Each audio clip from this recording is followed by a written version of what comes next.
அடுத்து டாக்டர் ஷாலினி தளபதி விஜய்க்கு ஆதரவா ஒரு போஸ்ட் போட்டிருக்காங்க. அதனுடைய ஆடியோ கிளிப்பிங் கொஞ்சம் கேட்டு பாருங்க, டென்ஷன் ஆகி. விஜய் இந்த வஞ்சகத்தை எதிர்பார்த்திருக்க மாட்டார். இந்த ஆட்டமே உங்களை முடக்கத்தான் விஜய். மக்களுக்கு தேவை ஒரு சேவியர்.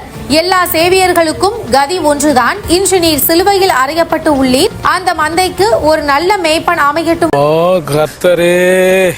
அதாவது விஜய் இயேசுநாதரன். இந்த இயேசுநாதரன் 90 வந்த ரசிகன் படத்துல சங்கவிக்கும் ஸ்ரீவித்யாவுக்கும் பாத்ரூம்ல முதுகுல சோப்பு போட்டுக்கிட்டு இருந்தாரு. அது புரியாத வயசு. சங்கவி கூட காதல் விளையாட்டுகள், அது அறியாத வயசு. அதுக்கு முன்னாடி யுவராணி கூட கபடி விளையாட்டுகள், அது வாலிப வயசு. அப்படியா? இப்ப இந்த 50 வயசுல தன்னுடைய மகள் வயசு மீனாட்சி சௌத்ரி ஹீரோயினா போட்டு அந்த பொண்ணு கூட லிப்லாக் சீன் இயேசுநாதர் புடுத்தம் பண்ணிட்டு இருந்தாரு. அறிய வேண்டாம், அந்த பொம்பளைக்கு டாக்டர் தான் படிச்சிருக்கு.